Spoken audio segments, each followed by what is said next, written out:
우리 교회는 매년 성경 읽기표로 성경 일독을 우리가 진행하고 있습니다. 그래서 이거를 잘 하실 수 있도록 또 그런 분위기를 만들어갈 수 있도록 새벽 기도에도요, 성경 읽기표에 따라서 우리가 새벽 기도를 합니다. 지금 수년째 그렇게 해오고 있습니다. 성경 읽기표를 따라서 하면 그게 이제 연말쯤 가면 우리가 자연스럽게 일독이 되어지는 겁니다. 근데 성경 읽기표 여러분 구성하시죠? 하루에 넉 장씩 읽는 겁니다. 주일을 뺀 나머지. 그러면 자연스럽게 일독이 되는 거예요. 하루에 성경 넉 장 읽는다는 거 사실 쉽죠? 쉽습니다. 한 10분에서 15분 이 정도 넉넉히 20분 잡고 여러분들이 읽으시면 충분히 가능합니다. 그러니까 조금만 짬을 내면요, 누구나 다 이렇게 성경 1년에 일독하는 거, 성경 읽기표를 따라오면 가능합니다. 근데 우리 마음에 그런 게 있어요. 4장쯤이야. 그죠? 4장쯤이야. 이 마음이 들 때가 있습니다. 그러다 보면 일이 바쁘면요, 놓칩니다. 넉 장쯤이 놓쳐요. 그러다 이게 하루 이틀 쌓이잖아요? 그러면 이제 일주일이 됩니다. 여러분, 일주일 분량이 밀리면 6, 4, 24입니다. 20넉 장을 한꺼번에 읽는 거예요. 여러분, 20넉 장 한꺼번에 읽는 거요, 만만치 않습니다. 한꺼번에 읽어야 되니까. 근데 이제 연초에 결단하신 분들은 그래도 한번 놓치면 따라가요. 열심히 해서 복구를 해놓습니다. 근데 우리가 성경 읽기가 습관이 안 되면요, 이거 또 밀려요. 이게 한두 번이죠. 서너 번 되어지면 소위 말해서 이제 산더미가 됩니다. 밀리는 게 점점 멀어져요. 순서로부터. 그러면 이게 이제 스트레스도 되고 읽는데 시간도 많이 걸리고 시간은 바쁘고 이러다 보면 자연스러운 현상이 드러납니다. 성경 읽기 방학. 지금이 2022년 3월이잖아요. 벌써 방학하신 분들 있을걸요? 성경 읽기를 방학을 해버려요. 그러면 이제 또 어떤 일이 반복되냐 그러면요, 우리 복도에 일천독 사인하는 거 이렇게 있잖아요. 우리 다 같이 우리 일천 비전에 따라서 우리가 일천독을 한번 목표를 정하고 해보기로 했잖아요. 성도가 다 같이 해서 일천독을 채워보는 거예요. 근데 이게 이제 방학하신 분들은 저게 연말이 돼도 남의 이야기인 거예요. 그죠? 어디 명예전당에 이름을 올리는 건 고사하고, 그죠? 저기 일천독에 자기 이름도 못 올리는 이런 사람이 돼버리는 거죠.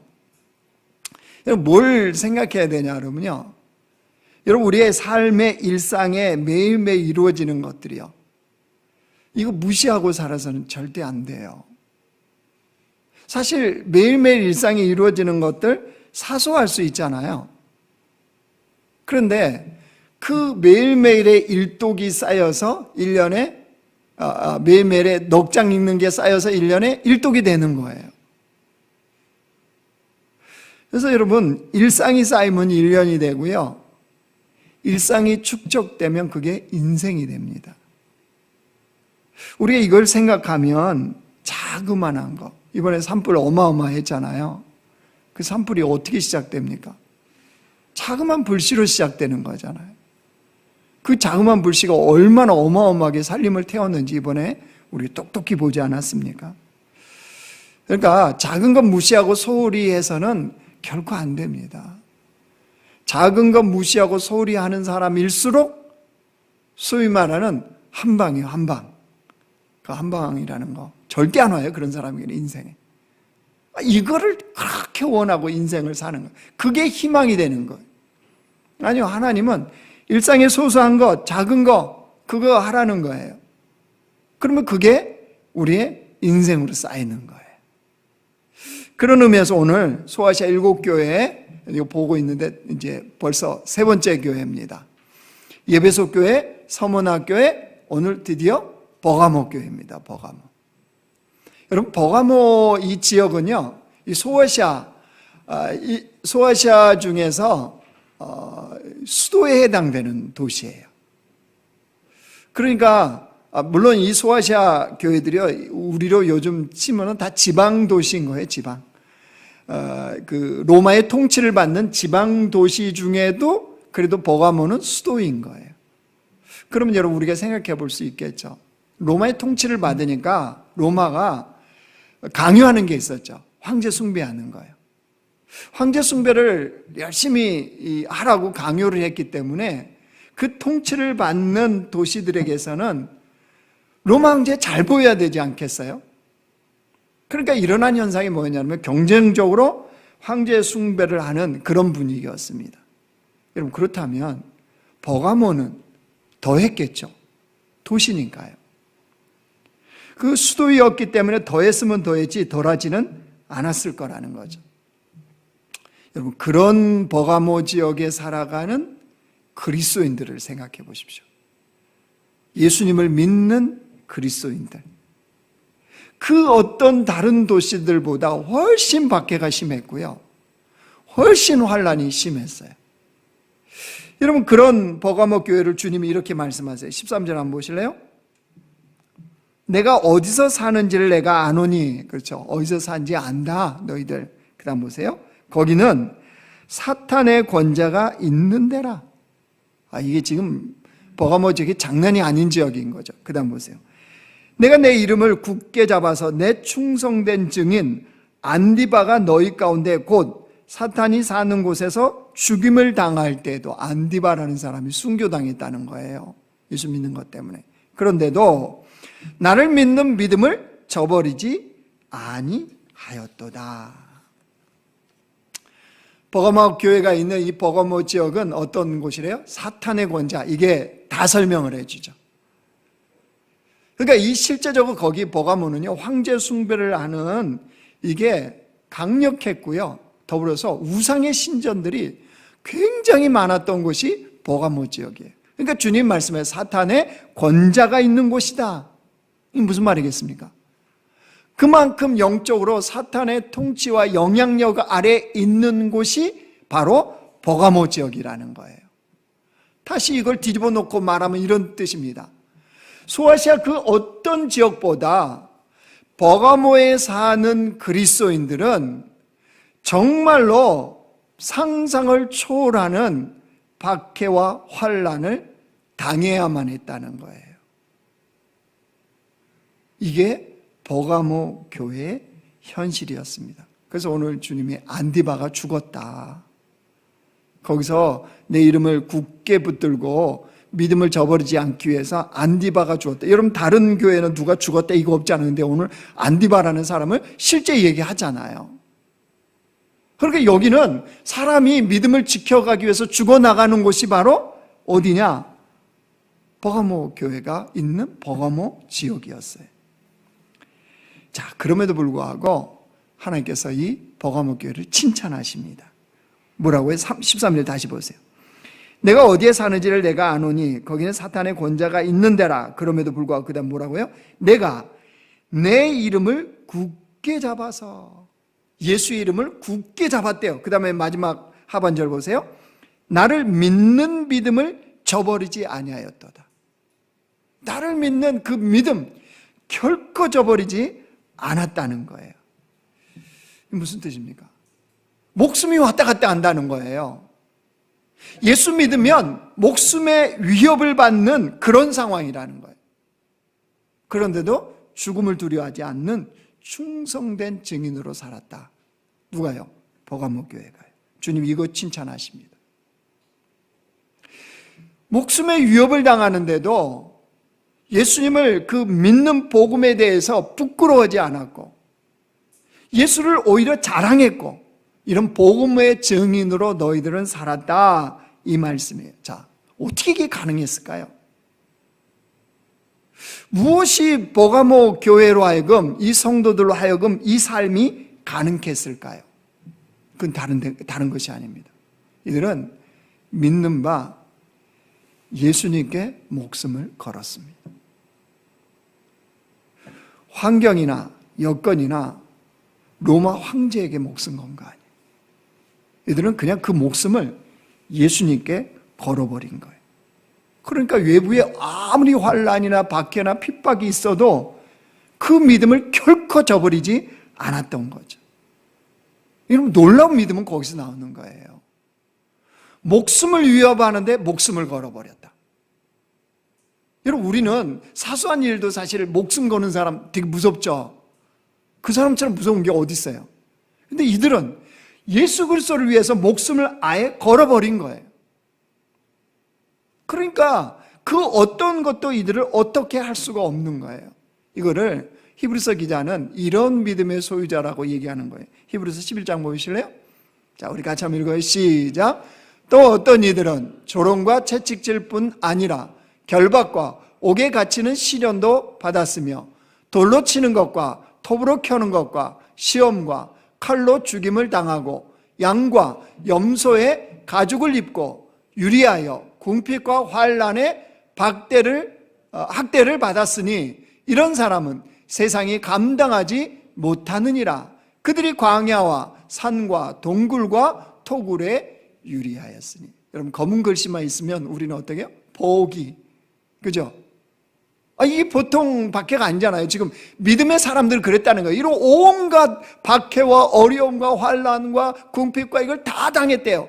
그런데도 지금 히브리서 기자가 뭘 얘기하는 거예요? 믿음을 지켰다는 거예요, 이들은. 그래서 가로 보세요, 파란 것이. 이런 사람은 세상이 감당하지 못한다. 그 믿음에 관한 한, 다른 건 몰라요. 믿음에 관한 한 세상도 그들을 어찌할 수 없다. 이거예요. 이게 바로 버가마 교회도 똑같았어요. 여러분, 옛날에는 우리가 싫으면 뭐라고 얘기합니까? 싫어 그러고 얘기합니다. 그렇죠? 싫으면 싫다고 분명히 얘기했어요. 근데 요즘 우리나라가 이렇게 좀 이제 좀 선진국 그런 대열도 들어오고 뭐 이렇게 좀 부자로 살아서 그런지 참 선진 의식을 표현하는 표현을 해요. 그게 뭐냐 그러면요, 예전에는 싫어 그러면 싫다고 바로 얘기했어요. 근데 요즘은 불편하다 이 단어를 많이 쓴다며요. 네가 그렇게 하니까 난 싫어 이러면 되잖아요. 근데 요즘 그렇게 표현 안 한답니다. 네가 나한테 그러니까 내가 좀 불편해. 굉장히 아주 상대를 배려하는 차원에서, 그죠? 그렇게 해서 표현하는 것 같아요. 예, 좋습니다. 그런 표현 배려의 차원, 간용의 차원 좋은 것 같아요. 그런데 여러분, 이거를 복음과 진리에도 적용하면 굉장히 곤란해지잖아요.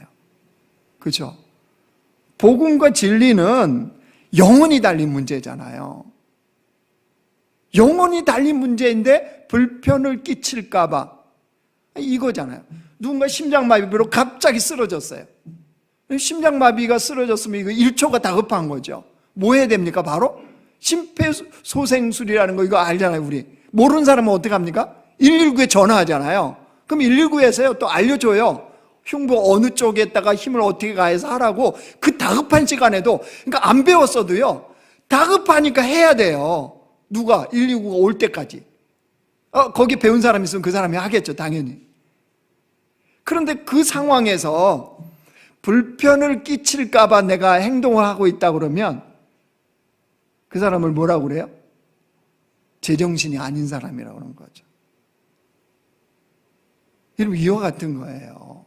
복음과 진리는 여러분 불편을 끼칠까봐 이런 차원이 아니에요. 우리 생각해야 돼요. 어둠은요 빛을 불편해합니다. 굉장히 불편해합니다. 죽음은 생명을 싫어합니다. 죽음은 생명을 싫어해요. 뭘 말하느냐 그러면요, 이 시대 우리가 살아가는 이 시대에 우리가 복음을 위해서, 우리 대한민국이에요, 복음을 위해서 우리가 목숨을 걸어야 되는 그런 상황은 아니에요. 그런데 복음의 증인의 삶을 위해서는요 여러분 대가 지불을 우리가 해야 돼요. 무슨 말이냐, 사단이 세상이 우리에게 교회와 그리스도인들을 속이는 게 하나 있어요. 아니, 우리가 속아 넘어가는 게 하나 있어요. 그게 뭐냐 그러면 불편 프레임이에요. 불편 프레임. 불편을 끼치면 절대 안 된다는 거예요. 예, 다른 모든 영역은요 불편을 끼치면 안 돼요. 특별히 우리 그리스도인들 조심해야 됩니다. 그러나 복음에 관한 한, 이 진리에 관한 한 거는 그건 아니지요. 그들이 불편해도 살려내야죠. 심폐소생술에서 이 가슴이 우리가 설령 잘못해서 좀 압박을 세게 누른다고 해도 심장 뛰게 만들어야 되잖아요. 살리는 게 우선이야, 살리는 게. 그러지 않아요? 불편 프레임에 속으시면 안 돼요. 왜냐하면 주님이요 엄하게 말씀하세요. 우리는 좀 불편을 안 끼치려고 배려하려고 그러는데 아니요, 주님은요 얼마나 엄하게 말씀하는 줄 아세요? 마태복음 10장 보여줘 보세요. 주님이 이렇게 엄하게 말씀하세요. 우리 같이 읽어요. 시작. 누구든지 사람 앞에서 나를 시인하면 나도 하늘에 계신 내 아버지 앞에서 그를 시인할 것이요, 누구든지 사람 앞에서 나를 부인하면 나도 하늘에 계신 내 아버지 앞에서 그를 부인하리라. 여러분, 이건 구원의 문제예요. 구원의 문제. 우리는 뭐라 그래요? 불편해서 말 안 하고 있을 뿐이죠. 그죠? 말 안 하고 있을 뿐인 거죠. 아니요, 주님은 네가 나를 시인하면 내가 하나님 앞에서 너를 시인하고, 하나님 앞에 네가 나를 부인하면 나도 부인한다, 이 말씀이에요. 디모데후서도 보여주세요. 제가 읽을게요. 미쁘다 이 말이요, 우리가 주와 함께 죽었으면 또 함께 살 것이요 참으면 또한 함께 왕노릇할 것이라. 우리가 주를 부인하면 주도 우리를 부인하실 것이라. 내가 너를 도무지 모른다. 우리 만약에 주님 앞에 섰는데요, 나 너 도무지 몰라. 이러면 이제 진짜 곤란해지는 거죠. 그러니까 여러분, 이 불편 프레임에 속아서는 안 돼요. 그러니까 우리가 잘 생각해야 됩니다. 그리고 오늘 진짜는요 이거예요. 이 버가모 교회를 하나님이 칭찬하시는데 책망을 하시는 게 있어요. 그렇게 훌륭한데도 14절 15절 한번 봐보세요. 그러나 내게 두어 가지 책망할 것이 있으니 거기 내게 발람의 교훈을 지키는 자들이 있도다. 발람이 발락을 가르쳐 이스라엘 자손 앞에 걸림돌을 놓아 우상의 제물을 먹게 하였고 또 행음하게 하였느니라. 이와 같이 내게도 니골라 당의 교훈을 지키는 자들이 있도다. 그렇게 훌륭한 교회인데 그 교회 안에 일부가 이런 일을 한대요. 발람의 교훈을 지키고 니골라 당의 교훈을 지킨다. 발람의 교훈과 니골라 당의 이 교훈은요, 여러분 거기 15절에 연결하는 접속사가 이와 같이라고 시작되어 있죠. 그러니까 이거는 발람의 교훈이나 니골라 당의 교훈이나 같은 종류로 주님 보시는 거예요. 그러면 우리가 굳이 둘 다 살필 필요가 없겠죠. 앞에 발람의 교훈이 잘 설명되어 있잖아요. 그리고 우리가 익히 알고 있잖아요. 그걸 보면 발람의 교훈, 니골라 당의 교훈, 주님 책망하시는 거 이거구나 라는 거 알 수 있겠죠. 그 14절에 발람의 교훈에 대해서 잘 설명되어 있습니다. 이런 내용이에요. 자, 생각해 보세요. 모압 왕 발락이 이스라엘이 소위 하나님께 선택을 받아갖고 승승장구를 거예요. 가는 곳마다 붙으면 그 족속들이 멸망을 하는 거예요. 모압 왕 발락이 이걸 들었어요. 그래서 소위 말해서 예언을 하면, 저주나 축복을 하면 그대로 이루어진다고 하는 발람이라는 사람을 부른 거예요. 매수를 한 거예요. 돈을 주고. 그래서 네가 와서 이 이스라엘 백성들을 보고 좀 저주를 해줘라, 이렇게 요청을 한 거예요. 매수를 한 겁니다. 발람이 왔네요. 발람이 와서 이스라엘 백성을 이제 저주를 하려고 기도하는데 어떻게 하나님이 안 된다. 저 백성은 내 백성이다. 내가 복을 위해서 저 백성을 선택했다. 너는 결코 저주하지 못한다. 그래서 이 모든 계획이 다 실패로 돌아갔습니다. 그리고 이제 발람이 돌아가요. 어찌할 수가 없으니까. 그런데 딱 돌아가면서 모압 왕 발락에게 한 수를 가르쳐줘요. 한 수. 그게 뭐였냐? 저 이스라엘 백성은 다른 누구가 저주가 안 됩니다. 저들은 하나님이 선택한 백성이기 때문에 하나님이 직접 심판하게 하시면 됩니다. 그걸 가르쳐 준 거예요. 그게 바알보올 사건이에요. 오늘 이 14절에 기록된. 뭘 하는 거냐? 바알 제사를 드릴 때 이스라엘의 남자들을 초청하라는 거예요. 초청을 하면, 여러분 초청 받았으니까 행사에 참여하겠죠. 그러면서 이 이스라엘의 남자들이 뭘 했느냐? 제물을 먹었고, 그 다음에 이 바알 제사 드리는 곳에는 그 행사 중에 하나가 뭐냐 그러면 그 사제들이 행음을 행하는 거예요. 거기에 이스라엘 남자들이 홀딱 넘어간 거예요. 그래서 주님이 발람의 이야기처럼 주님이 직접 이스라엘을 심판하세요. 그때 죽은 이스라엘 백성이 2만 4천 명이에요. 어마어마하게 죽었죠. 그게 지금 이 발람의 교훈이에요. 그런데 여러분 생각해 보세요. 왜 이스라엘은 넘어갔을까요? 왜 이스라엘은 그렇게 넘어갔을까요? 자, 이걸 생각해 볼 수 있어요.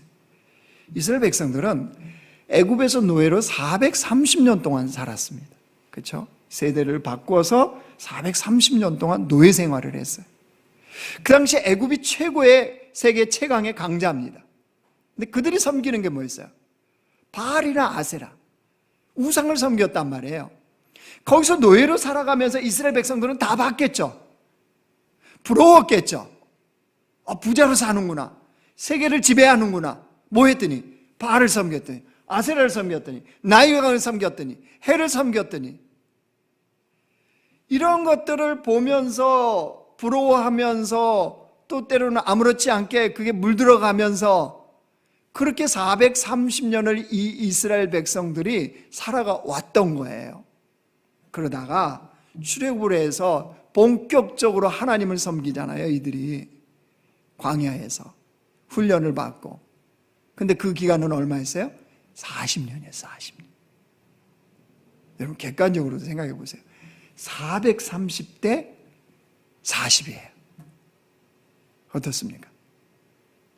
430년이라는 그 전통과 그게 이들에게는 뿌리 깊게, 세대를 거쳐서 뿌리 깊게 이게 박혀 있는 거죠. 그리고 겨우 40년 하나님을 섬기는 이 백성들이었던 거죠. 그러니까 아마 너무 쉽게 생각했나 봐요. 그 바알 제사 익숙하잖아요. 이 백성에게는. 왜? 애국에서 많이 봤잖아요. 그런데 그게 바로 깊은 수렁에 빠지게 만들었다는 거예요. 그게 우상의 제물을 먹는 것이요, 행음을 행하는 이런 죄에 빠져버린 겁니다. 이게 발람의 교훈, 디고라당의 교훈에 해당되는 거예요. 이게 무슨 말이에요? 버가모 교회 주님이 이렇게 말씀하시는 게 무슨 뜻이냐면, 이 발람의 교훈, 니골라당의 교훈, 이게 뭐냐면, 에이, 이 정도는 괜찮아. 이 정도쯤이야. 이렇게 핍박받고 환난당하는 이 버가모 지역에서 우리도 사람인데 살아남아야 되잖아. 라고 하는 것이 주님이 버가모 교회에 말씀하시는 발람의 교훈, 니골라당의 교훈과 같은 거라는 거예요. 주님은요, 단호하게 말씀하세요. 16절 보세요. 그러므로 회개하라.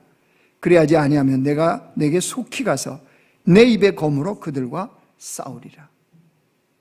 주님 단호하시죠. 자, 이제 이것을 우리에게 적용합시다. 이 말씀을요.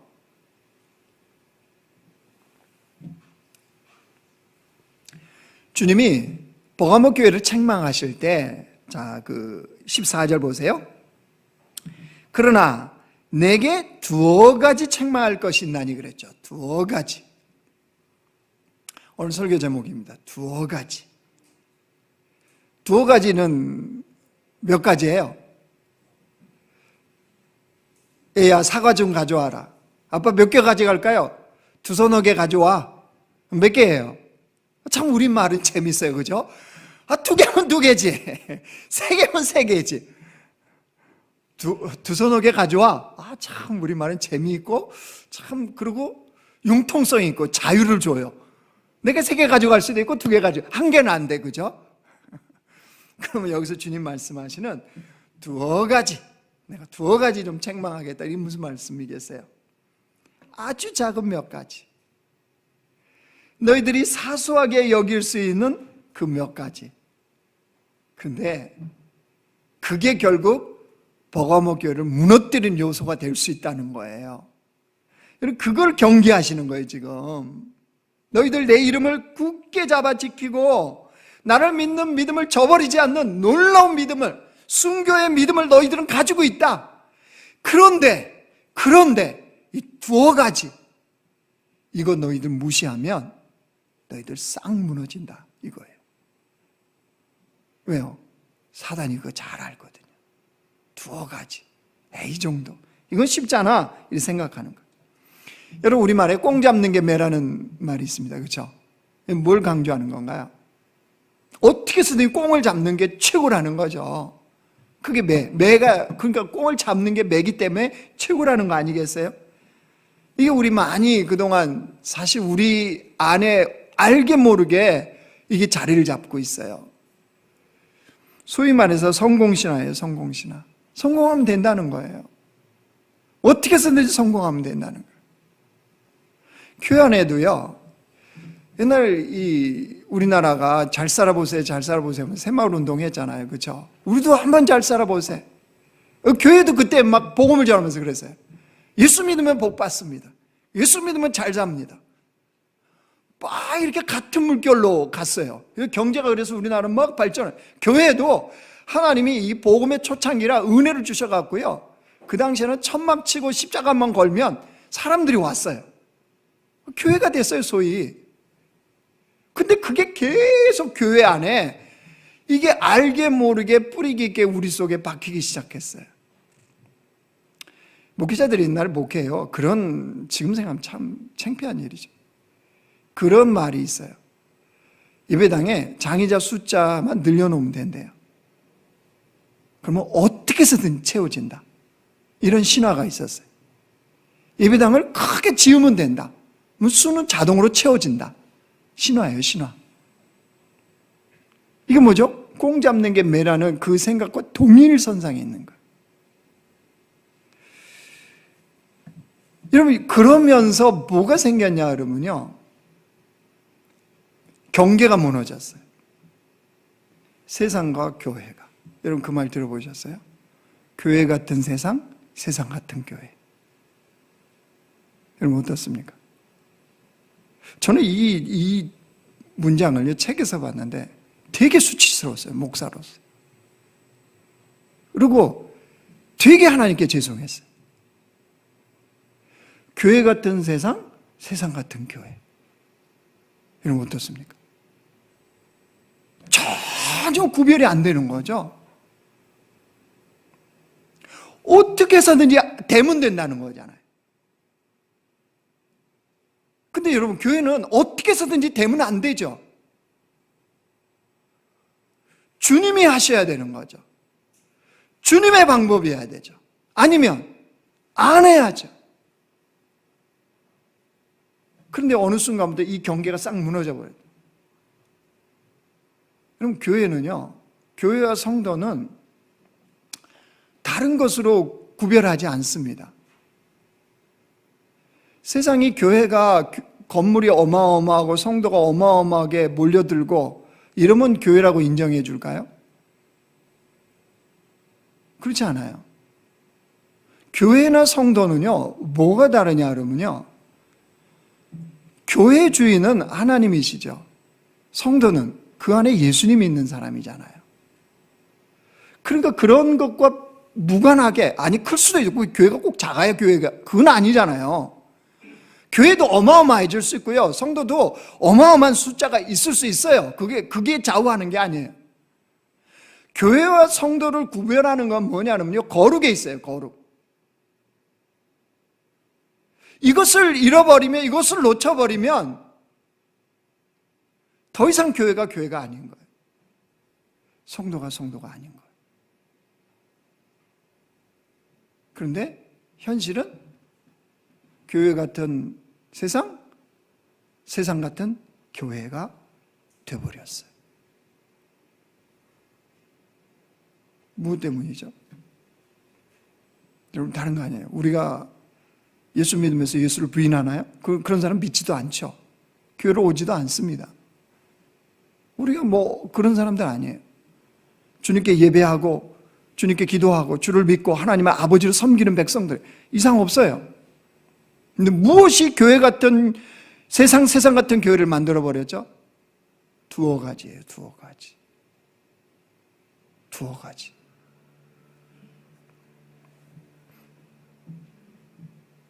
이 정도쯤은 이게 별것인가? 우리가 사소하게 취급하는 이런 내용들이요. 타협하고자 하는 이 마음. 또 다른 사람들이 불편해할까 봐서 자신의 믿음을 숨기는 작은 것.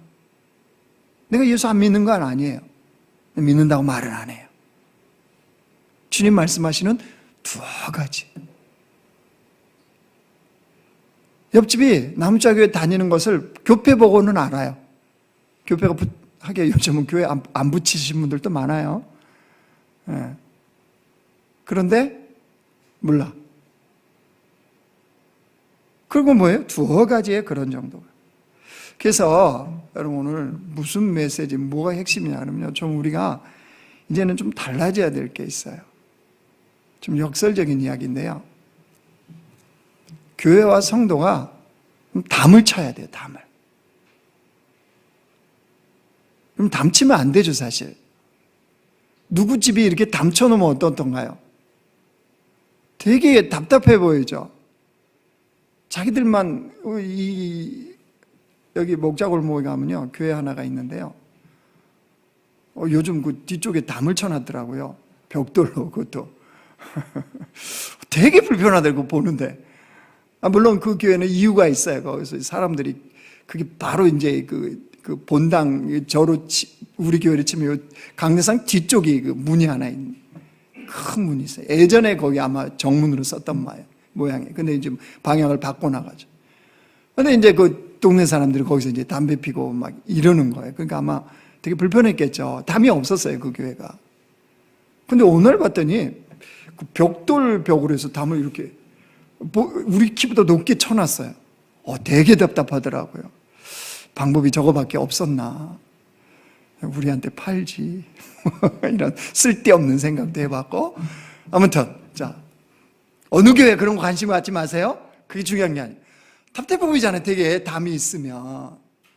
그런데요, 역설적이게도 그런 눈에 보이는 담 말고요, 이제는 우리가 세상 같은 교회 같은 세상 이 시대에 좀 신앙의 경계선을 세워야 돼요. 신앙의 경계선이요, 우리. 교회와 성도들이 좀 교회되게, 성도답게 좀 신앙의 경계선이 분명하게 세워지고 지켜져야 돼요. 이게 다 무너지니까 거룩이 상실돼 버리는 거죠. 다른 건 다 양보할 수 있어요. 얼마든지. 불편 끼치면 안 돼요. 우리가 당연합니다, 그런 거는. 근데 복음에 관한 한, 진리에 관한 한 불편해야 돼요. 그들이 어둠이 불편해야 돼요. 빛이 들어오니까. 사망이 불편해야 돼요. 생명이 전해지니까. 여러분, 이 부분만큼은 우리가 신앙의 경계선을 이제 좀 세울 필요가 있어요. 세상이 불편해야 한다고 그것까지 무너뜨려 버리니까 교회 같은 세상 같은 교회라는 이 시대가 와버린 거죠. 이런 측면에서 여러분, 우리는 좀 이런 진리에 대해서는요, 사도 바울이 들었던 말을 좀 이제 듣고 살 필요가 있어요. 사도 바울이 무슨 말을 들었나요? 사도행전에서 보여주세요. 24장 5절. 같이 읽어요. 시작. 우리가 보니 이 사람은 전염병 같은 자라. 천하에 흩어진 유대인을 다 소요하게 하는 자요, 나사렛 이단의 우두머리라. 왜 이 바울을 보고 전염병 같은 자라고 그랬을까요? 복음을 전하면 그들이 예수께 돌아오거든요. 그러니까 세상의 관점에서 볼 때는 전염병 같은 거예요. 복음을 전하면 복음 믿고 그들이 돌아가니까. 그런데 세상도 알아요. 객관적으로 엄격하게 얘기하면 그렇게 예수 믿고 사람들이 세상에 해악을 끼치느냐? 아니었거든요. 그들도 사실은 마음속으로 박수는 쳐요. 그러나 겉으로는 불편하거든요, 자기들이. 왜? 같이 지내고 같이 살고 아무 문제가 없었는데 저들이 갑자기 거룩한 백성으로 서니까 어둠의 입장에서, 사망의 입장에서는 너무 불편한 거예요. 그러니까 전염병 같은 자다, 이렇게 얘기하는 거예요. 여러분, 복음과 이 하나님의 나라 선교를 위해서는 좀 우리가 전염병 같은 자가 돼야 돼요. 물 들여야 돼요. 그게 세상의 희망이거든요, 사실은. 근데 왜 이게 안 된다고요? 두어 가지. 이쯤이야. 이것뿐이야. 이것쯤은, 이렇게 생각하는 신앙인으로서 이것이 결국 이런 세상을, 이런 교회를 만들어 버렸다는 거예요. 말씀을 정리하겠습니다. 여러분, 우리는 참된 그리스도인, 참된 교회, 그걸 세워가기 위해서 지금 3월달 말씀을 같이 함께 보고 있습니다. 참된 그리스도인, 참된 교회는요, 신앙의 경계선이 분명해야 돼요, 여러분. 다른 건 다 우리가 양보합시다. 다른 건 다 손해봅시다. 다른 것은 또 우리가 억울한 일을 당해도 그렇게 합시다. 그러나 신앙의 경계선이요, 믿음에 관한 한, 예수를 믿는 것에 관한 한, 주님을 섬기는 것에 관한 한 우리는 양보 안 돼요. 양보할 수 없어요. 여러분, 좀 이때는 이제 담 칩시다. 담. 교회 안에, 우리 안에 이런 담은 세워야 돼요. 그래서 결코 넘어갈 수 없는, 주님을 믿기 때문에 결코 넘어갈 수 없는, 예수가 나에게는 생명이기 때문에 결코 넘어갈 수 없는 그 담이 우리에게 있을 때 참된 교회가 되어지는 거예요. 이것을 위해서 오늘 주님 말씀하신 바처럼 내게 두어 가지 제거해야 될 것이 우리에게는 뭡니까? 내게 있는 두어 가지 제거해야 될 것이 무엇이냐는 거예요. 정말로 주님을 사랑하는 마음으로, 우리가 주님을 바라보는 마음으로 이 두어 가지들 회개하고 제거하는 자들이 됩시다. 특별히 우리 안에 공통적으로 있는 두어 가지예요. 탐욕과 쾌락입니다. 탐욕을 추구하는 것, 쾌락을 추구하는 것. 이거 두어 가지에 해당돼요. 이거 제거할 때 하나님 안에서 참된 교회로, 성도로 우리가 세워질 수 있습니다. 여러분, 우리의 영적인 담, 신앙의 경계선 잘 세우고 나가는 그런 백성 되기를 주의 이름으로 축원합니다.